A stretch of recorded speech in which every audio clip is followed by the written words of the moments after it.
নমস্কার সবাইকে। এই মুহূর্তে দাঁড়িয়ে সবাই ধ্যান দিয়ে বসে আছে ভ্লাদিমির পুতিনের দিকে।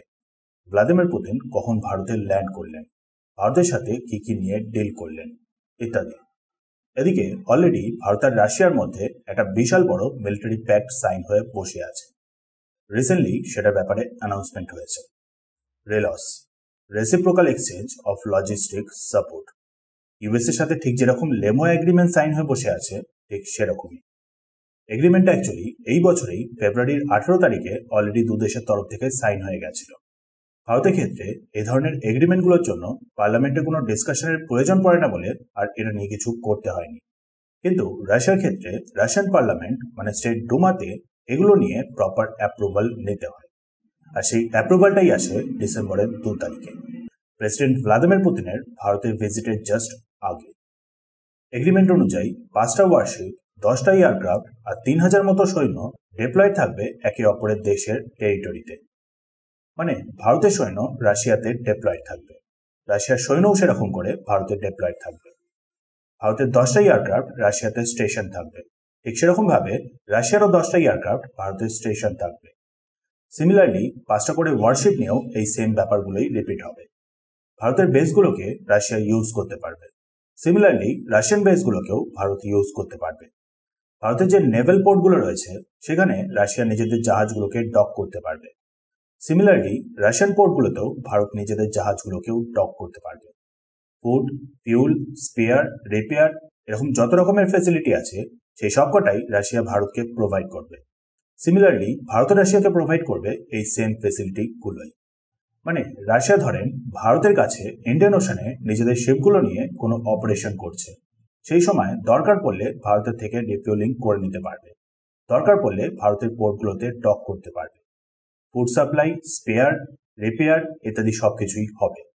সিমিলারলি এই সেম ফ্যাসিলিটিগুলোই আবার ভারতকে দেওয়া হবে রাশিয়ান টেরিটরির আশেপাশে, আর্কটিক ওশানে, আর রাশিয়ার ইস্টেও রাশিয়ার টেরিটোরিয়াল সিতে।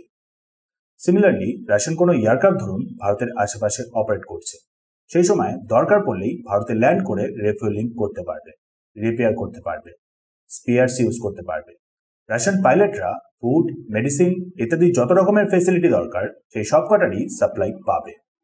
এই সেম জিনিসটাই আবার রিপিট হবে ভারতের ক্ষেত্রে, রাশিয়ান টেরিটরিতে।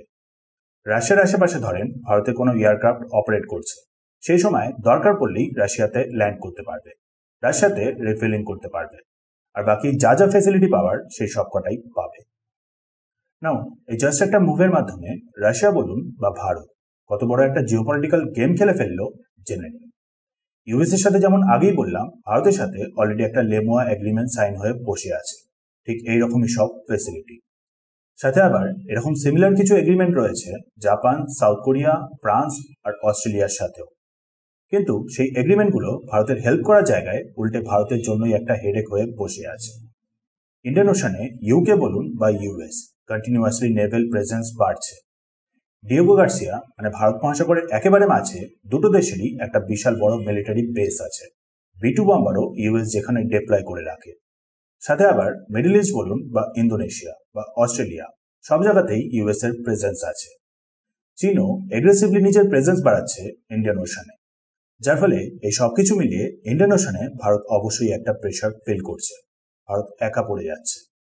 আর ঠিক এইখানে এন্ট্রি হচ্ছে রাশিয়ার সাথে এই এগ্রিমেন্টটার। রাশিয়া ইন্ডিয়ার মাধ্যমে এই এগ্রিমেন্টের মাধ্যমে এবার ইন্ডিয়ান ওশানে প্রবেশ করতে পারবে, কোনো পার্মানেন্ট বেস ছাড়াই ভারতের মাধ্যমে ইন্ডিয়ান ওশানে এবার প্রপার ভাবে অপারেট করতে পারবে। যার ফলে দুটো মেজর কাজ হবে। এক তো রাশিয়ার প্রেজেন্সের কারণে ভারত বাকি ফোর্সেসগুলোকে প্রপার ভাবে কাউন্টার করতে পারবে, দ্বিতীয়ত রাশিয়া এবার ভারতের সাথে ট্রেড করার জন্য সোজা ইন্ডিয়ান ওশানকেই ইউজ করবে। মিডল ইস্ট সাথে আফ্রিকার সাথে ট্রেড করতে গেলে রাশিয়া ইন্ডিয়ান ওশানকেই এবার বেশি করে ইউজ করবে। নাও এই একইভাবে আবার রাশিয়া ভারতকে এন্ট্রি দেবে আর্কটিক ওশানে। আর্কটিকের বরফ জানেন কন্টিনিউয়াসলি গলছে, ভবিষ্যতে জিওপলিটিক্যাল দিক থেকে ইন্ডিয়ান ওশানের মতন করেই একটা খুবই ইম্পর্টেন্ট প্লেসে পরিণত হবে। আর ঠিক সেই কারণেই রাশিয়া আগে থেকেই ভারতকে সেখানে এন্ট্রি দিয়ে দিতে চাইছে, যাতে রাশিয়াকেও আর ভবিষ্যতে সেখানে একা না পড়তে হয়। চীনের সাথে জানেন রাশিয়ার এই মুহূর্তে বেশ অনেকটাই ক্লোজনেস, বাট ব্যাপারটা হলো চীন বলুন বা ইউএস কোনো কিছুই ঠিক করে কনফার্ম ভাবে বলা যায় না, আর সেই জিনিসটাকেই রাশিয়া বেশ ভালো মতন করে বোঝে। রিসেন্টলি হয়তো শুনেছিলেন চীন আর ইউএস মিলে G2 নিয়ে কথা বলছে, গ্রুপ অফ টু। মানে দুটো দেশ মিলে পুরো এই ওয়ার্ল্ডটাকে হাফ হাফ করে ভাগ করে নিয়ে নিজেদের ইনফ্লুয়েন্সে রেখে প্রপার নিজেদের মতন করে রুল করা।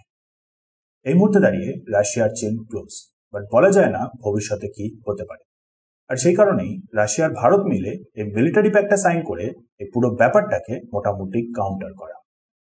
মিলিটারি প্যাক্টটা আপাতত সাইন হয়েছে টোটাল 5 বছরের মতো, কিন্তু বলা হয়েছে দরকার পড়লে সেটাকে এক্সটেন্ডও করা যেতে পারে।